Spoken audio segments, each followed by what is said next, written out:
Good morning student. आज हम नया टॉपिक स्टार्ट करेंगे, मेजरमेंट एंड एरर्स। पहले मेजरमेंट करते हैं। मेजरमेंट होता है नापना। नापने भी दो तरीके के होते हैं फिजिक्स में। एक होता है एक्यूरेट, उसमें दो चीजें हम पढ़ेंगे, एक्यूरेट एंड प्रिसाइज या प्रिसीजन कह सकते हैं ना, प्रिसाइज और प्रिसीजन, ठीक है, जिसको नाम प्रिसीजन कहा जाता है। तो एक्यूरेट और प्रिसीजन लगभग एक जैसी मतलब है, बट फिजिक्स में इसमें हम समझेंगे ये डिफरेंस क्या है दोनों में। एक्यूरेट और प्रिसीजन का डिफरेंस क्या। एक्यूरेट होता है कि जब हम कोई चीज को नापते हैं तो वो एक्चुअल वैल्यू के इर्द गिर्द ही घूमता रहता है। प्रिसीजन वो क्लोज तो होता है, बट हो सकता है कि वो जो उसकी एक्चुअल वैल्यू उससे वो दूर हो, आपस में एक दूसरे के पास हो, बट हो सकता है जो हमारी गिवन वैल्यू है, जो एक्चुअल वैल्यू है, उससे वो दूर भटक जाए। हमेशा नहीं, हो सकता है। तो प्रिसीजन में वो आपस में आसपास रहते हैं, बट ठीक है, बट हो सकता है जो हमें गिवन वैल्यू एक्चुअल वैल्यू है उससे वो दूर भटक गया हो, है ना। तो अभी हम एग्जांपल लेते हैं कि accurate near to actual value कैसे देखा जाए, और प्रिसीजन कि वो क्लोज है बट हो सकता है कि वो दूर हो। तो हम ले लेते हैं पहला केस कि suppose actual value of rod is equal to 5 centimetre. Suppose करो हमारे पास जैसे एक रोड हो गई या एक पेन हो गया, उसकी कोई वैल्यू है कि 5 सेंटीमीटर है।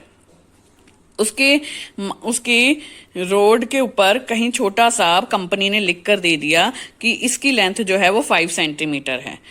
पर जब मैं या मेरा दोस्त या हमारी को टीचर कह देता है कि आप दोनों इस लेंथ को ऑब्जर्व करो, उसको छुपा के रखा हुआ है, उस चीज को छुपा के रखा हुआ है जहां पे उसकी एक्चुअल लेंथ लिखी हुई है, और हमें कह दिया गया है कि मेजर करो। सपोज करो मैंने आपको कह दिया मेजर करो, आप 2 पर्सन हो, 2 बच्चे हैं, उनको मैंने मेजरमेंट करने को कह दिया कि मेजर करो इसकी लेंथ आपकी क्या आती है। तो एक हो गया ऑब्जर्वर 1, एक हो गया सेकंड ऑब्जर्वर। जो पहला ऑब्जर्वर है उसने जब मेजरमेंट करी तो उसकी वैल्यू पहली बारी में आई 5.1।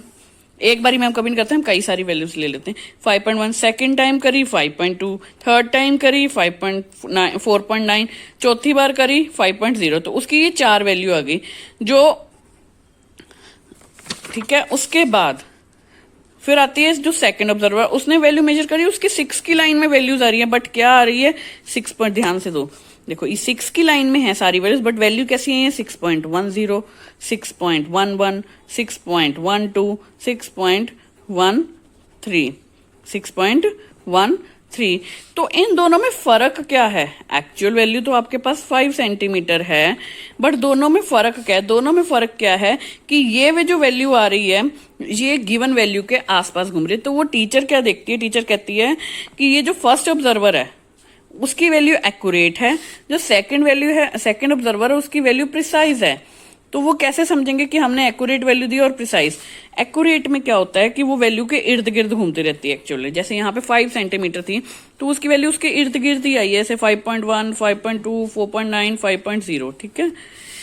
प्रिसाइज में क्या हुआ, आई तो वैल्यू 6 की लाइन में होगी ना दूर, इससे 5 से तो दूर होगी, बट आपस में क्या आ रही है, सिर्फ 0.01 का फर्क आ रहा है। किसका फर्क आ रहा है 0.01। जैसे पहले 1.10, फिर 0.11, फिर 0.12, फिर 0.13, बल्कि वैल्यू बिल्कुल आसपास आ रही है बट इससे दूर हो गई है।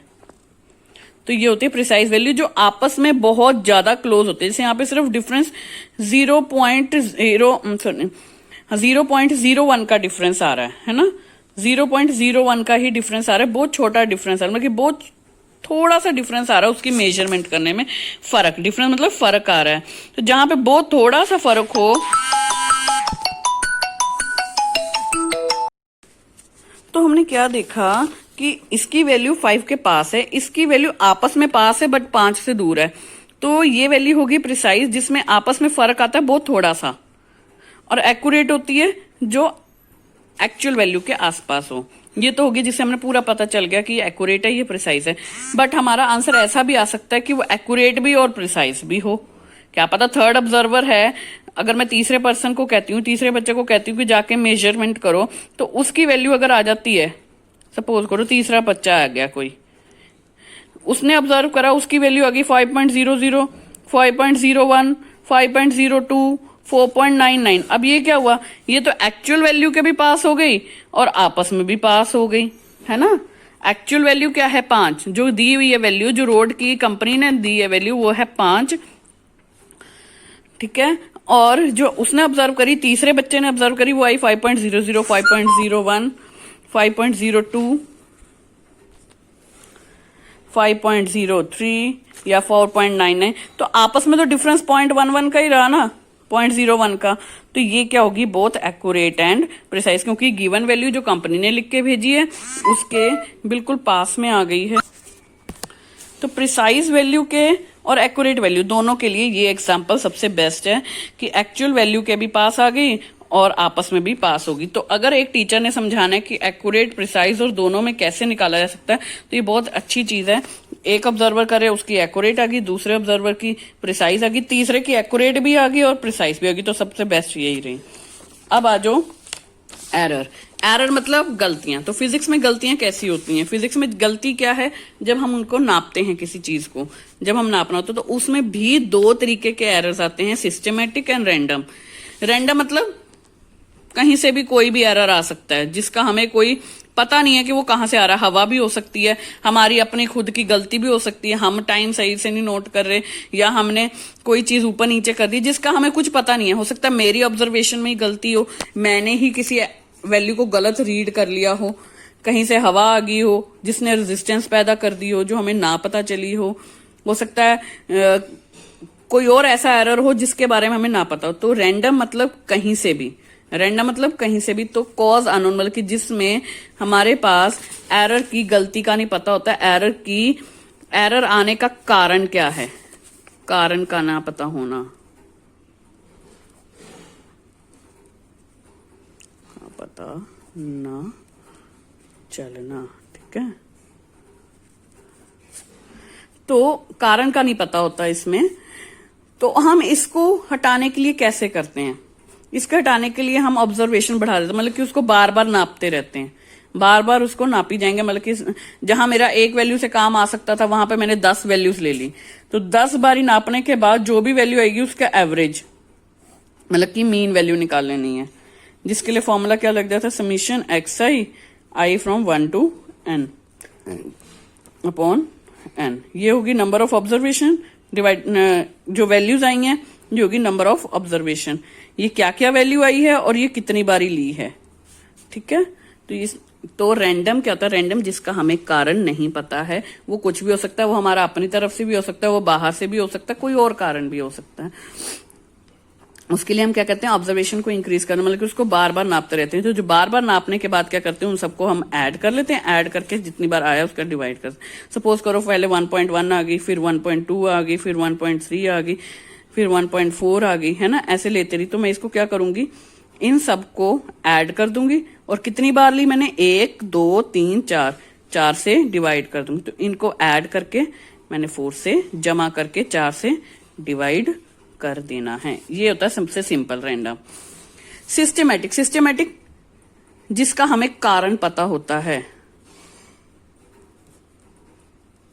कारण पता होता है,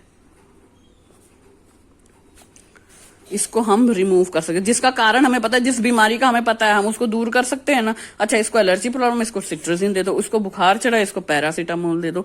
तो वैसे ही ये इंस्ट्रूमेंट में होती है ना, ज्यादातर इंस्ट्रूमेंट होती है, पर्सनल होती है, नेचुरल होती है। तो इसका हमें कारण पता होता है कि कहाँ से गलती आ रही है, तो जहां से गलती आ रही है उस चीज को हम खत्म कर देते हैं।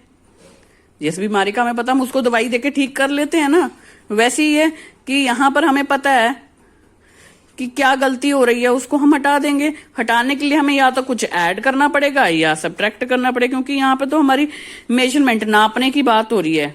नापने में क्या करेंगे, या तो हम उस गलती कमी है तो ऐड कर देंगे, ज्यादा है तो सब्ट्रैक्ट कर देंगे, है ना। तो या तो हम उसको ऐड करना पड़ेगा या इसमें हमें सब्ट्रैक्ट करना पड़ेगा। तो सिस्टमैटिक, सिस्टमैटिक भी 3 तरीके के होते हैं, instrumental, personal, natural. Personal error क्या है कि हमारे से कोई गलती हो गई, हम जो ऑब्जर्वर है, जो नाप रहा है, उसकी अपनी कोई गलती हो गई है कि मैंने ये गलती कर दी है, तो वो उसको ठीक कर लेगा, है ना। मुझे पता है नापने में मेरे से यहाँ पे 0.05 की गलती हुई है ना। आना चाहिए था सपोज करो 6, मेरा आ गया 5.99। मुझे पता है कि इतनी गलती हुई है, तो मैं इसमें ऐड कर दूंगी, सिंपल, ठीक है। नेचुरल एरर, नेचुरल एरर जिसमें अपने आप जो एरर आते हैं, जैसे अब मशीन जो होती है ना, जो हमारे इंस्ट्रूमेंट्स होते हैं, वो गर्मियों में एरर कई बार गलत दे देते हैं, गर्मियों में वैल्यू गलत दे देते हैं। क्यों? टेम्परेचर बढ़ जाता है। टेम्परेचर बढ़ने से जो होती है मशीन की जो हमारे इंस्ट्रूमेंट है वो गलत वैल्यू दे देते हैं, तो वो होते हैं कंडीशनल। वो नेचुरल है कि टेम्परेचर ज्यादा है तो कुछ ना कुछ एरर आएगा, तो उसको हम सॉल्व कर सकते हैं कि कितने का फर्क देगा अगर टेम्परेचर बढ़ा हुआ है।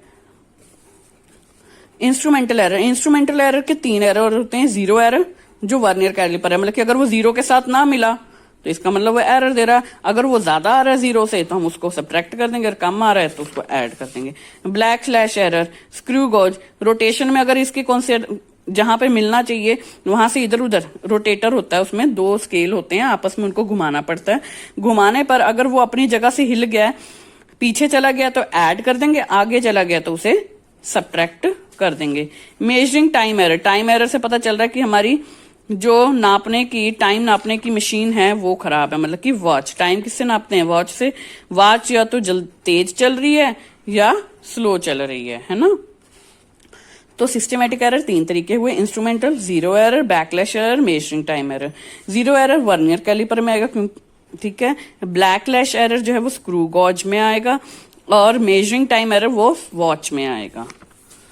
पर्सनल एरर मैंने आपको बता दिया, अपने से कोई गलती होगी उसको हम रेक्टिफाई कर सकते हैं। नेचुरल एरर जैसे वो अगर सपोज करो हवा चल रही है या मौसम गर्म है तो इंस्ट्रूमेंट गलत वैल्यू देंगे। हवा चल रही है, हमने कुछ नापना है, कुछ ऊपर से नीचे गिर रही है चीज, है ना, तो हवा चल रही है तो उसको इधर उधर धकेलेगी, उसमें प्रॉब्लम आ जाएगी। पेंडुलम है जो ऐसे ऐसे मूव करता है, अगर हवा चल रही है तो वो कहीं ना कहीं रेजिस्टेंस पैदा करेगी, रुकावट पैदा करेगी, तो उससे भी फर्क आ सकता है, तो उसको हम हटा सकते हैं कि कितने का फर्क आ रहा है।